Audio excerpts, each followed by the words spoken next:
हे लोक जर रस्त्यावर आले नाही आणि हा विचार केला नसता तर हा मोर्चा पण निघाला नसता. तुम्ही लक्षात घ्या का आम्ही सगळे अडचणीत असताना पुन्हा एकाला हे वाटू नये का आपण आता किमान आवाज तरी केला पाहिजे. झोपा मारणं दूर, पण आवाज करण्याची पण भूमिका कोणी घेत नसतं. आणि एवढे नालायक जर आमचे नेते असते तर मग उत्तर आणि पार्टीत काय अर्थ समजावं याचा. 15 दिवस अगोदर गोंदिया गेलो, भंडारा गेलो, यवतमाळला गेलोय, बुलढाणा गेलो.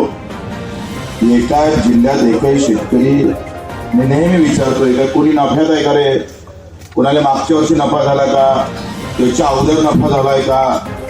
उत्तर नाही. नफा नाही म्हणून कर्ज आहे. आणि कर्ज का वाढलं तर यांनी लुटलं म्हणून ते वाढलं. आम्ही माफी गिफी मागण्या एवढे नालायक नाही आहे. आणि तुम्ही मोदीशी बोलले होते 50% मुनाफा देकर हम भाव निकालेंगे. कुठे गेले तुमचे वाक्य? 15 लाख गायब, हे भाव गायब. ना कापड पाठवला, उलट आमच्या उरावर तुम्ही विदेशातला कापूस मारलाय. चौफेर घेरल्या जातोय तुम्ही, चौफेर दिसत नाही रे. आणि कर्ज काळाची अवस्था आहे ना आमची. कर्ज काळाची अवस्था असल्यामुळे आज आमच्या डोळ्याला फाशी लागलेली. तुमचा फास आता मुलाच्या गळ्यावर जाणार. आजाचा तुमच्या गळ्यावर आला, तुमचा आता मुलावर जाणार, तो नातवावर फेकणार. व्यवस्था चालू आहे म्हणून आम्हाला बोमलाची काही गरज नाही आहे. आज आम्ही पाहतोय का हे जर 100 लाख गाठी जर आल्या हो आणि हे जर आयात झालं एका ट्रमच्या एका कॉलवर का बरं घेतल्यावर आयात केला आम्ही कापूस. कमी आहे का आमच्याकडे कापूस? कापसाची कुठली कमी नाही, पण काही थोडक्या व्यापाऱ्यांसाठी केलेली व्यवस्था आहे. लक्षात घ्या. ते म्हणा ना महात्मा ज्योतिबा फुले, कलम कसे होते हे सरकार कलम कसे होते मला समजत नव्हतं. मला असं वाटलं का सुरा घेणाराच कलम कसंही असतं, सूर्यानं बोकरा कापणाराच कसंही असतं. पण महात्मा ज्योतिबा फुलेंना आसूर या पुस्तकात लिहिलं आहे का लिखने वाला भी कलम कसे होता.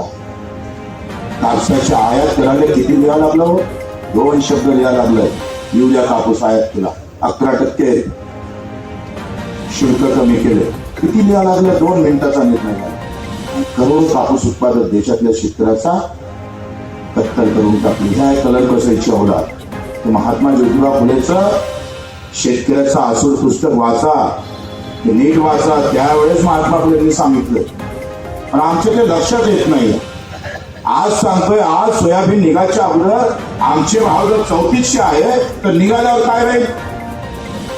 काय भाव राहणार आहे? खरेदी करण्याची व्यवस्था आहे का यांची? त्यांना माहिती आहे सगळे आडूपाडू लोक आहे. हे बोंबलून पुढे जाणार आहे. हे जर आम्ही धर्माचा मुद्दा काढला तर तुमचं बोंबलणं खतम.